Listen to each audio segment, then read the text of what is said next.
And I couldn't help but take many of my cues from my father. And I couldn't help but take many of my cues from my religion. So I still find it somewhat difficult to swear profusely, because in the religion I grew up in, Seventh-day Adventism, like swearing was a big sin. I grew up a vegetarian, and even though I've come to realize that the vegetarian diet is very unhealthy for many people, I've not been able to overcome that early imprinting and eat meat, even though I believe that eating meat is far healthier. So there are all sorts of habits that I developed from my family, from my father, from my Seventh-day Adventist upbringing, that even when I became an atheist at age 18, I couldn't help but continue those habits. Then my life fell apart with chronic fatigue syndrome, and I started looking around to medical doctors, like trying to figure out, how do I overcome this problem, this overwhelming fatigue? I can't figure out a way. My religion, my family can't figure out a way. Will medical doctors provide a way out? Will medical science provide a way out? And the answer is not so much. So then I turned to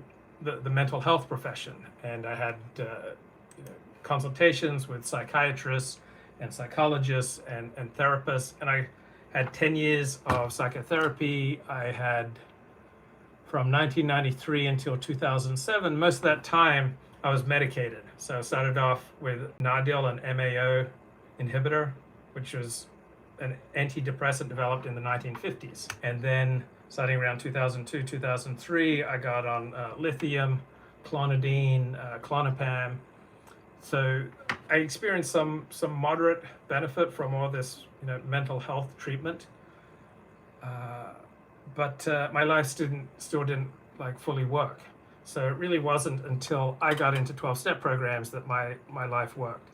So for some people, religion provides the fundamental guidance that they need. For other people, they get it from their family, right? You come from a healthy, happy, loving, productive family, most of your guidance you're going to get right there. Other people will turn to doctors and to mental health professionals, and then if none of those work, other people will turn to 12-step programs.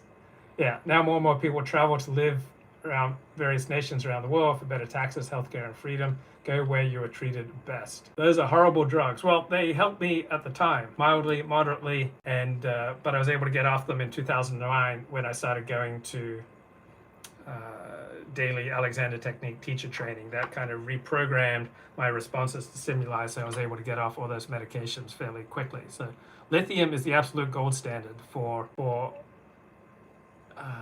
bipolar tendencies, which I have. And it's funny, we've developed so many more drugs since the 1950s, but they don't have any more efficacy than the 1950s drugs, like lithium and Valium, right?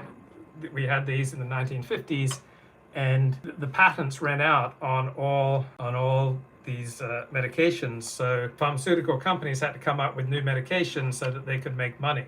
But the new medications, there's no evidence that they're more effective than the old medications, right? There's no evidence that the new bipolar meds are more effective than lithium.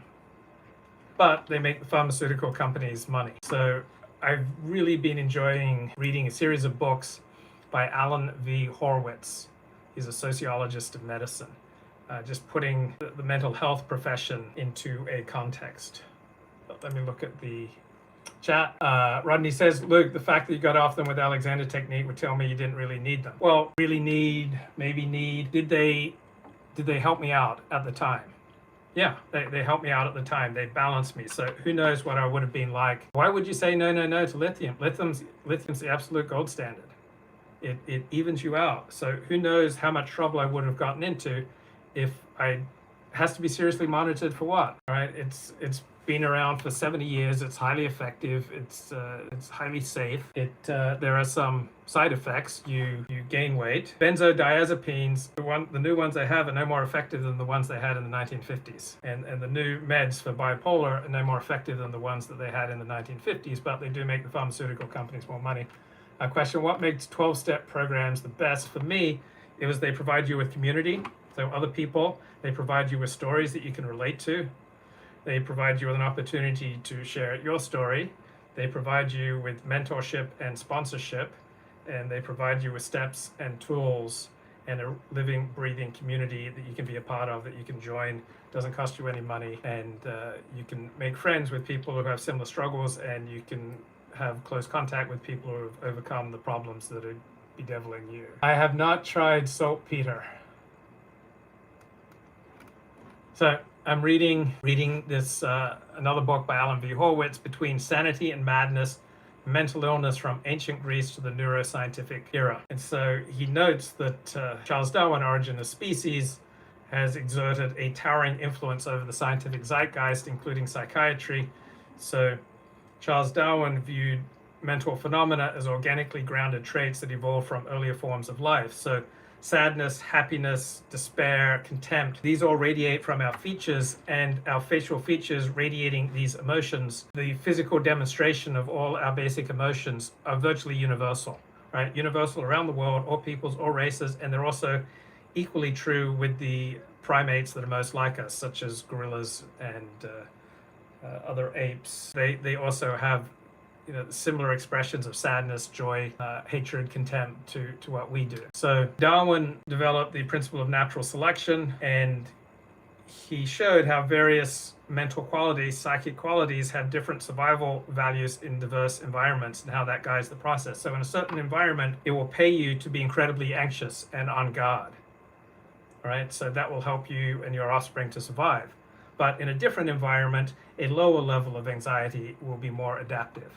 So almost all mental health phenomena are adaptive in some situations and maladaptive in other situations. So my desire for attention and admiration is adaptive for me doing this video. But if I was at work and I had the same level of, hey, look at me, pay attention to me, listen to me, that would not work in a work context. It would not work in a most social context. So what looks like narcissism in what I'm doing right now, that level of narcissism would not work equally well in other contexts. But if I had absolutely no narcissism, like no desire for you to look at me or listen to me, I wouldn't be making this video. So it's adaptive for me to have some level of, hey, listen to me, look at me, that desire. It's adaptive to making this video, but in a different context, that would be maladaptive. Being highly anxious in a dangerous situation is adaptive. In a non-dangerous situation, it's maladaptive. Not being able to sleep would be adaptive in certain situations because you're alert, and to be maladaptive in other situations. Feeling very sad would be adaptive in certain situations, like you've suffered significant losses, you need time to grieve, you need time to think about what your next step will be, how you're going to spend your energy. You run through various scenarios in your head, so you just look sad, depressed, and passive, but it's actually adaptive for the particular circumstance that you're in. So almost all mental illness has demonstrations that are adaptive in some circumstances and maladaptive in other circumstances.